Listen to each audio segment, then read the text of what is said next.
Buenas tardes, bienvenidos a todos, muchas gracias por su asistencia. Esta tarde le damos de manera muy especial la bienvenida al profesor Guillermo Páramo, claro que a todos, al profesor Paolo, a la profesora María Clara Van der Hamen, al profesor Alejandro Burgos, pero realmente es un orgullo tener al profesor Guillermo Páramo aquí. Le damos un gran abrazo en nombre de la universidad, en nombre de todos nosotros. Muchas gracias por tomarse el tiempo de aceptar iniciar esta conversación de esta tarde. La conversación de hoy es nuestro primer conversatorio de arte y derechos humanos que organizamos aquí en el Departamento de Derecho Constitucional en la línea de investigación de derechos culturales. Y el tema que nos convoca esta tarde es una reflexión alrededor de la Mesa de La Habana y particularmente el papel que va a jugar o el que debería jugar el arte y el patrimonio cultural inmaterial. Como ustedes saben, la Mesa de La Habana tiene una de sus apartados más importantes, es el tema relacionado con la reparación a las víctimas. Y como lo planteamos en nuestra pregunta orientadora, la reparación a las víctimas tiene fundamentalmente 4 grandes campos: restituir el derecho, indemnizar económicamente a las víctimas, generar procesos de rehabilitación física y mental, y un cuarto punto, que es el tema que nos ocupa esta tarde, que es el relacionado con la reparación simbólica. Entonces, hoy a lo que nos vamos a referir es justamente a eso: qué es la reparación simbólica y qué papel ocupa el arte y la cultura en ese proceso de reparación simbólica. Lo que nosotros quisiéramos después de este conversatorio es enviar a la Mesa de La Habana una recomendación a nombre de la universidad y de ustedes, los participantes, y de los ponentes, una recomendación para que el Estado colombiano se comprometa después del acuerdo a interesarse o a reconocer o a estudiar o a declarar el tema del patrimonio cultural inmaterial, el arte y la cultura, como un tema fundamental después del posacuerdo. Entonces, sin más preámbulos, vamos a tratar, en primer lugar, vamos a oír al profesor Guillermo Páramo, que realmente no necesita ninguna presentación. El profesor Guillermo Páramo es sociólogo de la Universidad Nacional, fue rector de la Universidad Nacional y rector de la Universidad Central, pero en realidad es un experto en cambiarnos la vida a todos. Nos ha cambiado con su pensamiento, con su lucidez, con sus textos. Entonces el profesor Guillermo Páramo va a tener una primera intervención que hemos llamado Patrimonio Cultural Inmaterial en tiempos de negociación. Después, la profesora María Clara Van der Hamen, que es antropóloga con PhD en la Universidad Estatal de Utrecht, Holanda, está vinculada acá en la universidad a la Facultad de Antropología, Facultad de Ciencias Sociales y Humanas, como docente e investigadora, y digamos va a hacer sus reflexiones, nos va a contar específicamente de una experiencia sobre patrimonio cultural inmaterial campesino.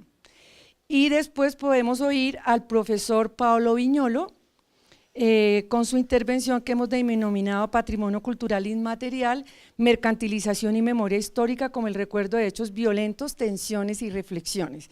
El profesor Paolo Viñolo es profesor asociado de Historia de la Universidad Nacional de Colombia y trabaja en uso público de la historia, memoria histórica y patrimonio cultural, con énfasis en artes vivas, juego y performance. Y el profesor Alejandro Burgos, filósofo de la Universidad Sapienza de Italia, inició sus estudios de filosofía en la Universidad Nacional y después de una beca los terminó allí. Se va a referir al tema de la justicia a través del símbolo cultural. Digamos, va a hacer una reflexión a propósito de si es posible hacer justicia con símbolos. Y después, en la última hora, les pediremos a ustedes, por favor, que tomen la palabra para hacer sus comentarios, sus preguntas o sus intervenciones. Nosotros vamos a hacer una memoria de esta reunión escrita que después la enviaremos a ustedes, hacemos una publicación escrita y saludamos a todos nuestros asistentes vía streaming. Entonces, bienvenidos todos y muchas gracias. Entonces, empezamos con el profesor Páramo.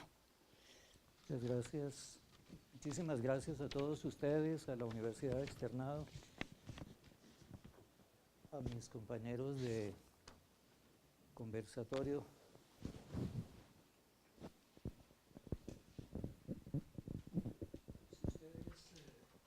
bajan por esta vía y se detienen en la Plaza de Bolívar y miran la torre de la catedral, que mira hacia el norte, verán ahí lo que generalmente nadie ve: impactos de bala de fusil. Esos impactos de bala están en la torre de la catedral, todavía. Ahí está, imagino, el 9 de abril. Y me he dado cuenta de que no ver esos impactos de bala no es simplemente una omisión de transeúnte. Es que esos impactos de bala son también cicatrices y por lo tanto documentos que debieran estar asociados, conectados con una historia, con una memoria. Y ese no es solamente un problema nuestro. Creo que pocos parisinos ven los impactos de bala que están regados por todo París. Y me ha ocurrido que en Berlín, cuando uno se detiene frente a una placa, o mira otra vez impactos de bala en una ciudad acribillada como fue eso, los transeúntes se detienen y ven lo que nunca habían visto. Y esos documentos que están ahí, que son cicatrices de la historia, a veces de unas historias terriblemente dolorosas y profundísimas en el tiempo, también nos dicen algo sobre cómo nos vemos a nosotros mismos o qué no vemos de nosotros mismos y en qué contexto nos ponemos. También si bajan por esta vía frente a al edificio de la Sociedad Colombiana de Ingenieros, ahí encuentran ustedes unos nombres que en general al transeúnte no le dicen nada, ¿no? Pero fueron nombres de personas que hicieron este país, que construyeron sus vías, que manejaron sus taludes, que hicieron sus edificios, los puentes que tenga, los pocos puentes que tenga este país, que se abrieron caminos por entre la selva. Y hay un nombre que me llamó la atención, el nombre de un ingeniero que fue constructor o que hizo los planos para el hospital de San José. Un hospital de San José que fue después la sede de la Sociedad Colombiana de Cirugía. Porque leyendo la historia de esa Sociedad Colombiana de Cirugía, me encontré con un cuadro que no era una cicatriz, sino una herida terrible. Algo observado por los médicos y enfermeros que llevaron las ambulancias a uno de nuestros campos de batalla. Era el de un niño llorando, aferrado al pecho de una madre cuyos ojos eran devorados por gallinazos, muerta. En ese campo de batalla que era el de la batalla de Palo Negro, a donde llegaron estos médicos, algunos de la Sociedad de Cirugía, llevando agua para saciar la sed de combatientes y de civiles que morían de sed, sin atención de ninguna especie, en una batalla que produjo no sé cuántos muertos, en una guerra civil que duró más de 1000 días y que fue apenas una de nuestras guerras civiles, que vienen desde antes de nuestra independencia. para ponerle una fecha después de la proclamación de nuestra independencia, en lo que se entró a vivir como patria boba. ¿Cuántas veces nos ponemos en ese contexto? Y es una historia que continúa. El problema de nuestra violencia no es un problema de hace 60 años. Ni siquiera el problema de esta violencia, donde están como protagonistas las guerrillas del ELN o de las FARC.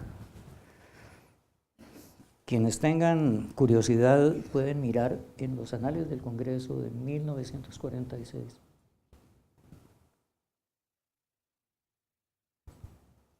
Dos años antes, por lo menos, del 9 de abril, para ver cómo llegaban a ese Senado y Cámara telegramas enviados desde Santander, desde Cucutillas o desde el Caquetá, contando cómo morían los campesinos, cómo se les quitaban las tierras, cómo se quemaban los ranchos de pescadores, cómo se acumulaban las tierras. Gaitán poco antes de morir hacía una marcha por la paz. A veces decimos que la violencia estalló con el 9 de abril o con la fundación de las FARC. Eso no es cierto. Ya había habido una violencia en el 36, con otros protagonistas o con los mismos protagonistas. Y la violencia que no se registra en la historia siquiera como violencia, que es la violencia de las áreas de frontera de un país que ha visto crecer su agricultura y su supuesta riqueza, matando gente. En el Sarare, en el Piedemonte llanero, en el Carare, en el Valle del Magdalena, en el Valle del Cauca. Creo que tal vez lo primero que hay que hacer es mirar esas cicatrices y darnos cuenta de que lo que vivimos es apenas la continuación de algo que está fundido con nuestra historia, que tampoco es eso, es una historia extraordinaria. La historia de la humanidad parece ser esa. Yo recuerdo alguna vez que escuchaba a una figura muy notable de la genética decir que a lo mejor había un genio de la violencia entre los colombianos. Se conmemoraban en ese año los 50 años de la ocupación de Alemania por los aliados en la Segunda Guerra Mundial. ¿Cuánto hace que fue la Segunda Guerra Mundial?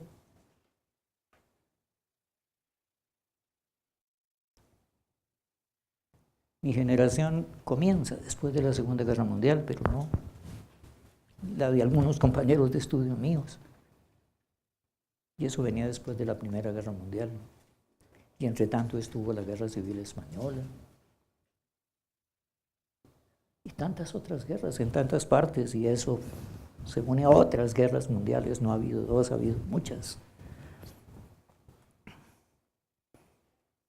La guerra franco-prusiana fue una guerra de países coloniales y fue una guerra mundial. Y las guerras napoleónicas fueron guerras mundiales. La independencia nuestra se hizo en medio de esas guerras por la rebelión de un oficial del ejército español, Riego, contra un estado ocupado por los franceses.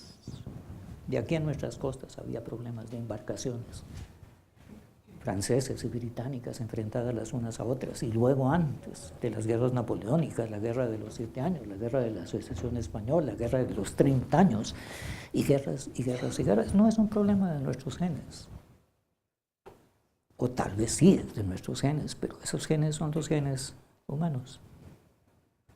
Hay un antropólogo, Raymond Dart, un antropólogo físico, que hizo hallazgos importantes en la paleontología humana, la primera paleontología humana. Y él llegó a construir y proponer la tesis de que las primeras evidencias de poblamiento humano en un sitio no estaban en las herramientas, sino en las armas. Lo primero, para saber que allá había habido un Homo sapiens, y quizás se hubiera podido ir más atrás, a otros homínidos, no era la presencia de una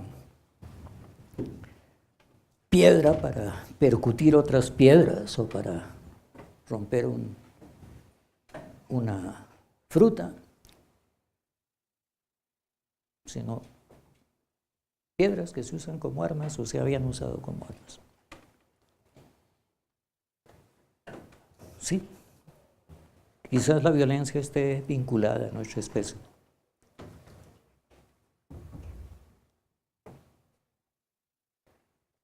Y como nuestra especie es,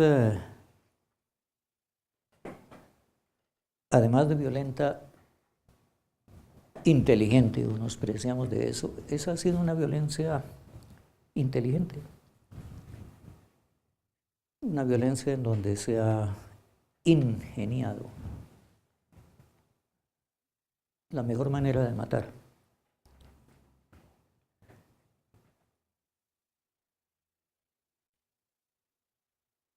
Esas cicatrices que vemos en nuestras calles son apenas una señal de eso. Esta es una historia dolorosísima, pero es una historia que también vale pensar no solo en términos de lo general, sino de algunas cosas que, si no son completamente propias, al menos pueden señalarse como distintivas de lo que nos ocurre.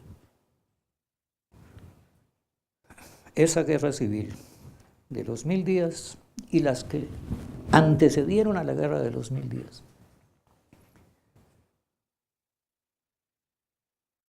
Esas guerras que uno encuentra en José María Espinosa, relatados cuando era el abanderado de Nariño. El abanderado de Nariño en guerras civiles.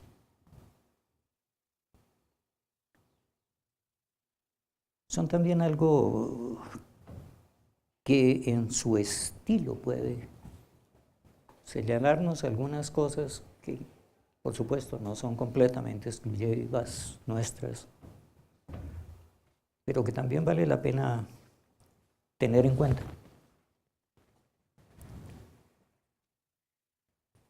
Unas guerras civiles que a veces se dieron con los avances de la tecnología, las primeras ametralladoras que llegaban, los fusiles de repetición, pero que a veces se daban sin ese tipo de armas.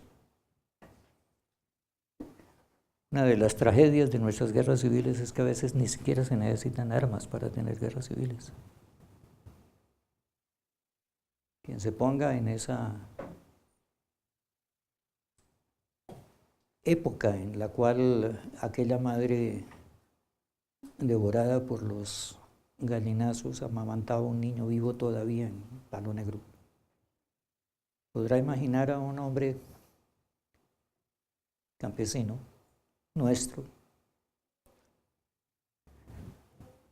alimentado con agua de panela, quizás tenía tal vez alguna cuenca con guarapo,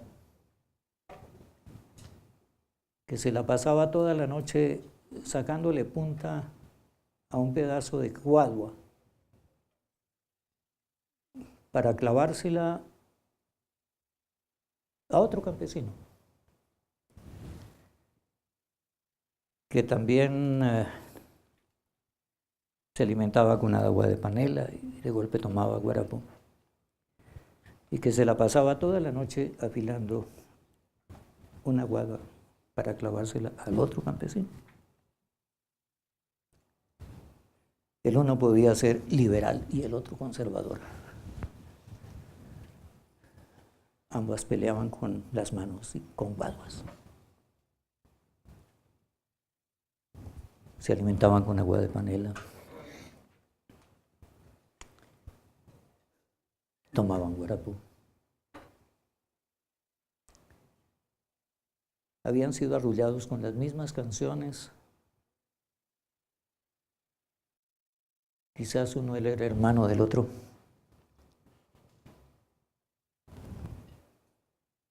Y peleaban por lo que justificaba matar al otro y dar la propia vida.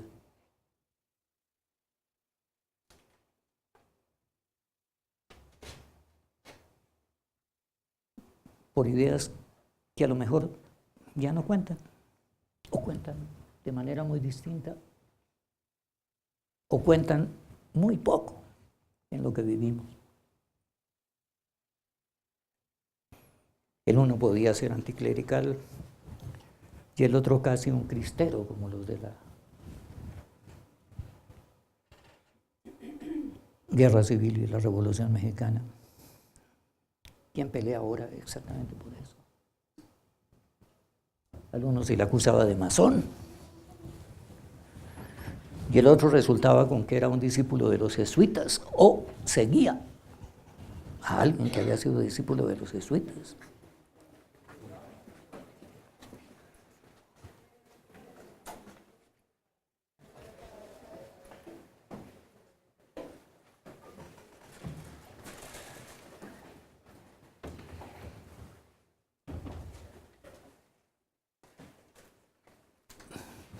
Pero en general no peleaban por eso. Peleaban por el nombre de un caudillo.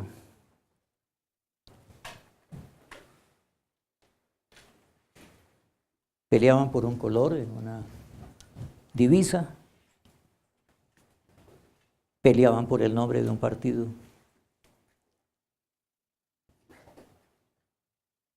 Un partido que a veces no era para ellos sino un caudillo. Un color. Y esa es una historia de mucho tiempo.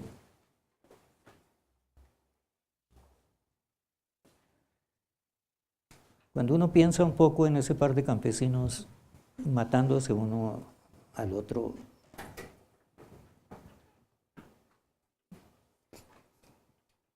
se pregunta cómo era eso posible.